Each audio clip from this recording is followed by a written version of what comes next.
কি কাজ করলে বিবাহ সহজ হবে, দ্রুত বিবাহ করতে পারি? হাজারো যুবকের প্রশ্ন এটা ভাই। আহা, এদেশের যুবকরা অনেক মুত্তাকি পরহেজগার মাশাআল্লাহ, কারণ তারা বিয়ে করতে চায়, জেনা করতে চায় না। আলহামদুলিল্লাহ, অভিভাবকদেরকে আল্লাহ তাআলা হেদায়েত দান করুক।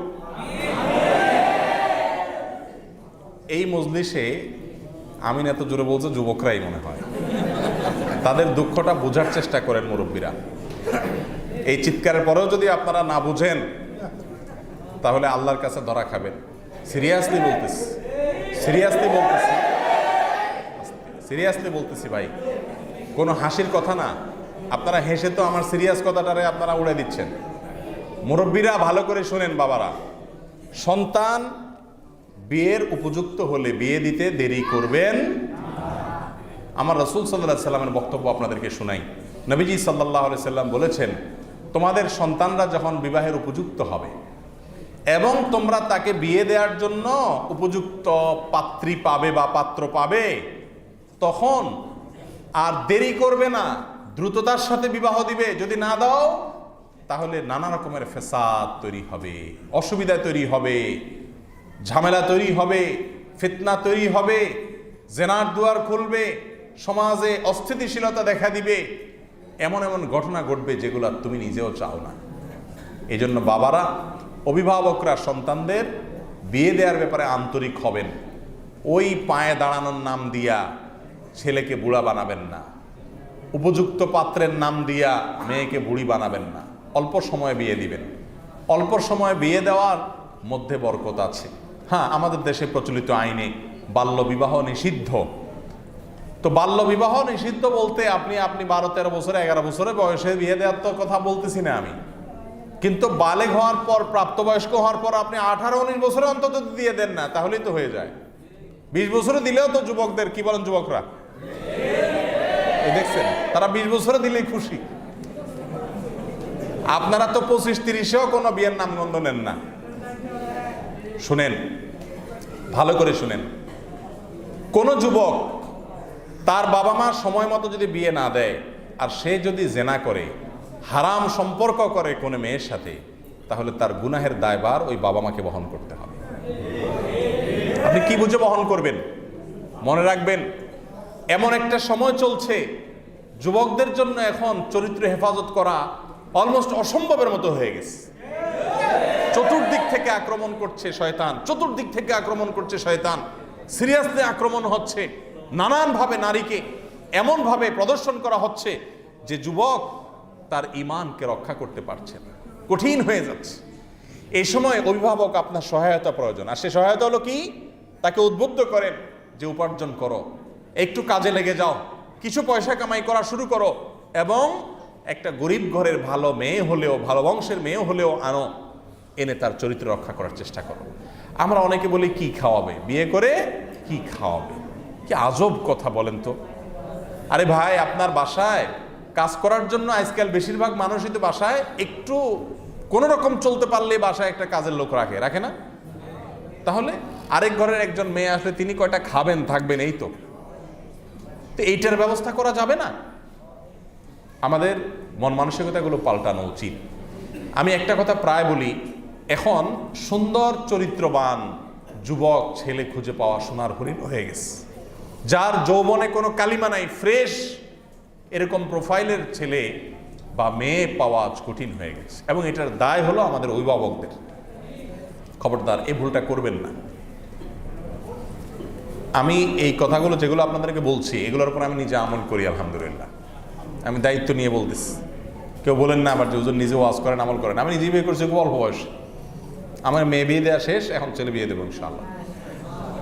জি, কারণ আমি বিশ্বাস করি যে এই পৃথিবীতে যুবকদেরকে বিয়ে ঝুলিয়ে রাখা, মেয়েদের বিয়ে ঝুলিয়ে রাখা, এটা অভিভাবকদের জন্য অপরাধ যদি সুযোগ থাকে। আর যুবকদেরও বলতেছি, শুধু বিয়ে করার জন্য ঠিক আর এখানে জোগাড় দিয়ে লাফায় লাভ নাই। তো কাজকাম করেন, কাজকাম করবেন না, পয়সা করি কামাবেন না, বাপের হোটেলে বসে বসে খাইবেন আর শুইবেন, ঠ্যাং ডুলাইবেন আর বলবেন বাপ বিয়ে করে দেখ। শুধু বাপ মারা দোষ দিয়ে লাভ কি? আপনারাও চেষ্টা করেন হালাল উপার্জন করে নিজের পায়ে নিজে দাঁড়াবার।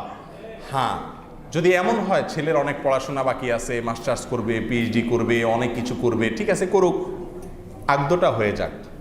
ছেলে মেয়ে, উপযুক্ত মেয়ে তো সবসময় পাওয়াও যায় না। আপনি যদি এটাকে কোনো এক জায়গায় বুক করে ফেলেন, ফিক্স করে ফেলেন, বিয়ের আগদটা হয়ে যায়, অন্তত সে ডানে বামে আর চোখ বালাইতে তার বিবেকে বাঁধবে, ঠিক না বেঠিক?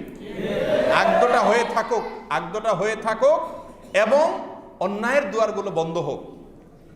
আল্লাহ তাআলা আমাদেরকে বোঝার তৌফিক দান করুন। তো বলছিলেন যে বিয়ে সহজের আমল কি? বিয়ে সহজের আমল হলো বেশি বেশি দোয়া করবেন, আল্লাহ আমার বাপের হেদায়েত দাও, আল্লাহ আমার মারে হেদায়েত দাও, আল্লাহ আমার বড় ভাইয়ের হেদায়েত দাও, আল্লাহ আমার বড় বোনের হেদায়েত দাও, এটা দোয়া করবেন। আর বেশি বেশি করে উপার্জন করবেন। আপনার পয়সা করে কামানোর ধাঁচ দেখে যেন তারা বুঝে যে হ্যাঁ ছেলে এখন মাশাআল্লাহ বিয়ে করতে পারে। বুঝেন না কথা? শুধু শুয়ে শুয়ে বসে বসে বাপের হোটেলে নিজে খাইতেছেন, আবার আরেকটা বউ আইসা উঠাই দিবেন আর চিন্তা করতেছেন বাপে খাওয়ায় না কেন, এগুলো উচিত না। যুবকরা উদ্যোগী হবেন এবং পরিশ্রমী হবেন, আয় উপার্জন করবেন, হালাল উপার্জন করবেন। বিয়ের উদ্দেশ্যে যখন হালাল উপার্জন করবেন, ওইটা ইবাদত হবে ইনশাআল্লাহ, ওইটা সওয়াবের কারণ হবে। করবেন তো ইনশাআল্লাহ সবাই? আল্লাহ তাআলা আমাদেরকে বোঝার তৌফিক দান করুন। বিয়েতে জেতার জন্য বায়না ধরবেন না মুরব্বীরা, জেতা বুঝেননি? এটা ব্যবসা না, বিয়েটা কি না ব্যবসা না, কিন্তু আমরা সবাই এটা ব্যবসা বানায় ফেলছি। ছেলে বিয়ে দিতে গেলে জিততে হবে। কিরকম জিততে হবে? বড় লোকের মাইয়া আনতে হবে, সুন্দরী কিনা, পড়াশোনা আছে কিনা, বড় লোকের কিনা, পয়সা কড়ি আছে কিনা, তাহলে বলে যে জিতছে। সম্বন্ধ করে কি করছে? জিতছে। আরে ভাই, জিত আর হারের কি আছে? এটা কি পরীক্ষা নাকি? ছেলের চরিত্র হেফাজত করা দরকার, একটা ভালো সঙ্গী তার জীবনে দরকার, যার সঙ্গ পেয়ে ছেলেটাও ভালো থাকবে, চরিত্রবান ভালো মানুষ দরকার, বাস। আর কিচ্ছু না, এখানে জেতা হারার কিচ্ছু নাই। মেয়ে দেওয়ার ক্ষেত্রে একই কথা, ছেলে কত পয়সার মালিক। মেয়ে দেওয়ার ক্ষেত্রে অবশ্য ছেলে সুন্দর টন্দর কিনে এসব দেখে না, দেখে কি শুধু পয়সা। পয়সা পয়সা আছে তো বেশিরভাগ অভিভাবকই কি রাজি। আল্লাহ তাআলা আমাদেরকে বোঝার তৌফিক দান করুন। বাবারে, এগুলোতে শান্তি নেই। শান্তি হলো যদি চরিত্র হেফাজত করতে পারে, ভালো মানুষ হতে পারে, তাহলেই শান্তি। যেসব বাবারা এসব দুনিয়ার দিক চিন্তা করে ছেলেদের মেয়েদের বিয়ে দেরি করেন, তাদের ছেলে মেয়েদের দাম্পত্য জীবনে যে অশান্তি হয়, সেটার সবচেয়ে বেশি সাফার করেন কে? ওই বাবা মা নিজে, ঠিক না ঠিক? ছেলে যদি একটা অমানুষ ঘরে আয়না উঠায়, বা আপনি একটা অমানুষ উঠাই দিলেন, দিনদারি দেখেন নাই, মেয়ের দিনদারি দেখেন নাই, পয়সা কই দেখছেন। আর ছেলেরা মেয়েরা, বাংলাদেশের যুবকরা এখন আলহামদুলিল্লাহ অনেক দিনের পথে অগ্রসর, মুরব্বীরা বরং অনেক সময় পিছায়া দেয় বেশিরভাগ ক্ষেত্রে। ছেলে বলে বাবা মা আমি দিনদার মেয়ে বিয়ে করব, তো বাবা মা বলে যে না, মেয়েটার পড়ালেখা আছে, সুন্দর, হ্যাঁ, তার পরিবারের আর্থিক সলভেন্সি আসে অনেক বেশি, দিনদারি এটা তুমি বানাই নিও, এটা তুমি বানাই নিও। এটা বলে না ভাই? এটা বলতে পারেন না যে দিনদারিটা ঠিকঠাক থাকুক, টাকা পয়সা ওইটা হয়ে যাবে, সেটা বলে না। দুনিয়াটা আমাদের হলো ঠিকঠাক, আখেরাতটা হলো টুকটাক। দুনিয়া হলো ঠিকঠাক আর আখেরাত হলো টুকটাক। আবার আশা করে জান্নাতুল ফেরদাউস। আল্লাহ তাআলা আমাদেরকে খাঁটি মুসলমান হওয়ার তৌফিক দান করুন। মনে রাখবেন, ছেলে বিয়ে দেন আর মেয়ে বিয়ে দেন, ফাজফার বিজাতিদ দ্বীন। মুহাম্মদুর রাসূলুল্লাহ সাল্লাল্লাহু আলাইহি ওয়াসাল্লাম বলেছেন, বিয়ে করার ক্ষেত্রে দিনদারি দেখবা, দিনদারি দেখে জিতার চেষ্টা করবা। কি দেখে জিততে হবে? এই জেতা বলতে যদি আপনার ওই দুনিয়া দেখা জেতার চেষ্টা করেন, তাহলে সেটা তো হবে প্রকৃত হার। আসল জেতা হবে দিনদারি দেখে জেতা। আল্লাহ তাআলা আমাদেরকে বোঝাতে